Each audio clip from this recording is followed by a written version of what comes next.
Alright guys, everything is done, well taken care of, and this is the second inverter down here, and this is turned out to be beautiful work. And I hope you enjoy that. I hope you learn something or you follow. That's the word. I hope you follow. And I just want to show you, I want to share with you guys all how I've been busy trying to complete this 12-volt system. But all the same, I already got all the device taken care of and nice and perfectly looking. Well, I'm not saying perfect for me. I don't know for other people. They might have said I would have done it this way if I were him. But that's why we're all different and all the same. So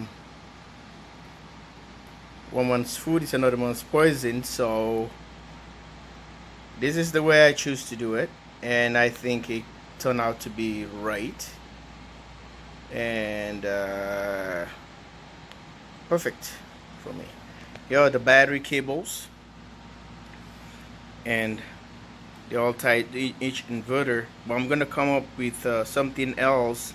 I'm gonna be putting a fuse block here, which gonna put the thing where all these things gonna plug into to one terminal. So I've seen a blue seal, which probably gonna be coming soon on the video. Then they're gonna anchor down here, set it up where all these wires gonna be tied into.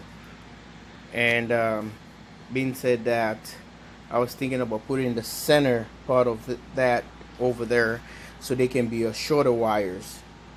Okay, I can just flip these guys around, these guys here around there. They can be shorter within the end over there because I don't want wires laying around. Or the closest proximity here will be on this side here. But I don't just want to inherit a bunch of wires staying, but I'm trying to work with space.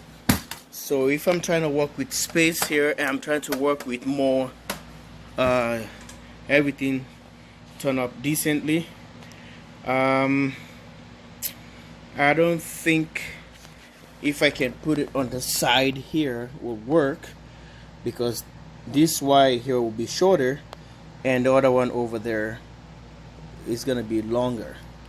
So it would have been the best bet would have been around here. Route this wire, make this wire shorter, this one shorter, the terminal to the block right here. Let's just imagine this one is not here. We take this one out, which is possible. We can take it out.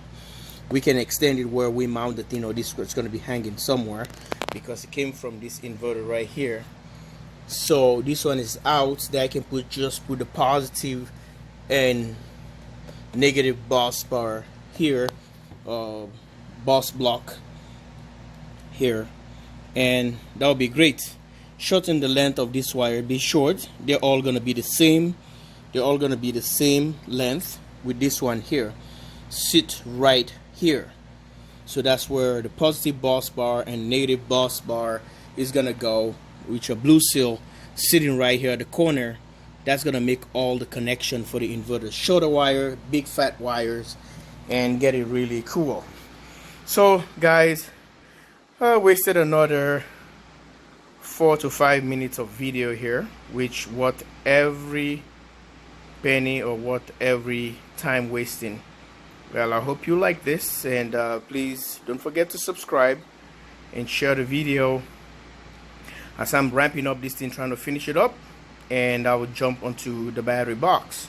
The battery box is here, so which gonna be incorporated.